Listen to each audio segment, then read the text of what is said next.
36,000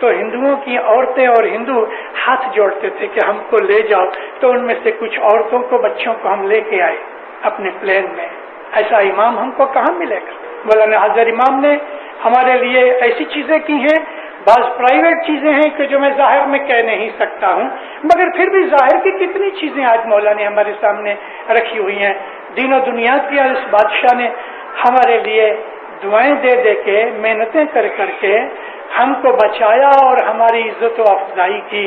یہ اتنا بڑا ہاسپٹل اور یونیورسٹی مولانا حضر امام کو بنانے کی ضرورت خود نہیں، اس بادشاہ کو کوئی پرواہ نہیں۔ اس کے اندر بھی جماعت کی عزت کا سوال ہے، یہ ہمارے لیے بنایا گیا ہے۔ اس کو سوچو آپ کہ تقریباً 500-600 ملین ڈالر لگا کے اتنی بڑی رقم سے اتنا بڑا ہاسپٹل بنایا، یونیورسٹی بنائی۔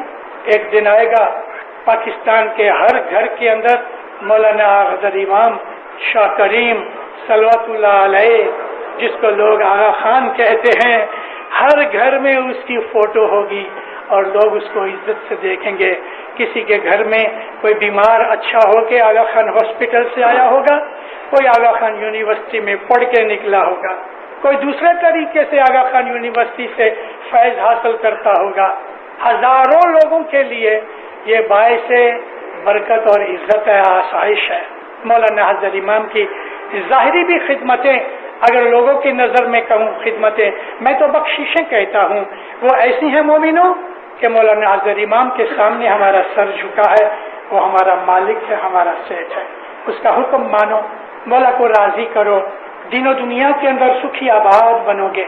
مولانا حضر امام آپ کی نیک امیدیں پوری کرے، مولا حقیقت ہی سمجھ دے، مولا دین دنیا میں تمام مشکلیں مصیبتیں دور کرے، مولا آپ کی آفتیں بلائیں دور کرے، مولا آپ کی بیماریاں دفع کرے، مولا تکلیفیں آفتیں مشکلیں سب دور کرے، مولا دسویں سکریت میں پورا رکھے، عبادت بندگی کا شوق دے وے، جماعت خانے آنے کی توفیق دے وے، جماعت میں کٹم قبیلے میں صلاح سب محبت دے وے، مولا آپ کو تندرستی دے وے، آپ کی عزت میں برکت دے وے، آپ کی روزی روزگار میں برکت دے وے، آپ کی اولاد کی نیکیوں میں برکت دے وے، مولا آپ کی دعاؤں کو عبادت کو قبول کرے، مولا ظاہر و باطن دیدار نصیب کرے۔ مولانا حضر امام